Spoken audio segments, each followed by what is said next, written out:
ঈদ চলে আসছে না। আহ, এখনো তো কোনো পরিকল্পনা নেই, বাট কোরবানিতে তো খুব একটা কিছু করা হয় না। ছেলেদের ঈদ মনে হয়, কোরবানির ঈদ আমার কাছে মনে হয় ছেলেদের ঈদ। না, অবশ্যই আমি নাটক ছেড়ে দেইনি, আমি কিছুই ছেড়ে দেইনি। আমি ভালো গল্পের সাথে থাকতে চাই, ভালো পরিচালকের সাথে কাজ করতে চাই। আমাকে যদি সুযোগ দেওয়া হয়, ভালো গল্পের জন্য আমাকে ভাবেন পরিচালকরা, যে কোনো প্ল্যাটফর্মে আমি অবশ্যই কাজ করবো, বাট একটু বেছে কাজ করবো। গতানুগতিক গল্প, গতানুগতিক কাজ করতে চাই। I am not sure still now যে আমি ঈদে আসলে কাজ করছি কিনা।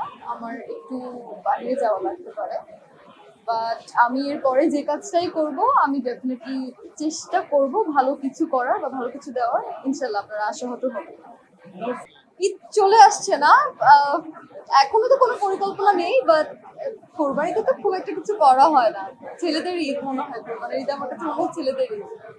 আমার মা আমার জীবনের সব থেকে স্পেশাল একজন মানুষ। মানে মার উপরে কেউ নেই, হয়তো সবার জীবনেই তাই।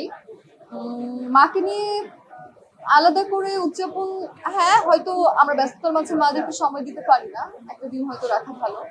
অবশ্যই আমি মাকে নিয়ে ঘুরতে যাব, প্ল্যান আছে। মাকে নিয়ে সবসময় স্পেশাল প্ল্যান তো থাকা উচিত সবার। প্রেসার কুকারের বিশেষ স্মৃতি, আমি আসলে প্রেসার কুকারের স্মৃতি অনেকবার বলেছি।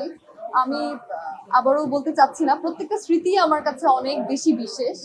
বাট আমি অনেকবার বলেছি, অনেক মজার মজার কিছু স্মৃতি আছে। আমরা গল্প করেছি, গাছে ওঠা, গাছে উঠেছি, অনেক কিছু অনেক কিছু আছে। এটা তো রাফি ভাইয়া জানে। রাফি ভাইয়া যদি আমাকে নেয়, আমি তো জানি না রাফি ভাই আমাকে নিবে কিনা। আমি জানি না সে পরবর্তী কি প্রোডাকশন করছে এখন অব্দি, আমার আইডিয়া নেই। বাট অবশ্যই আমি তার সাথে আবারও কাজ করতে চাই।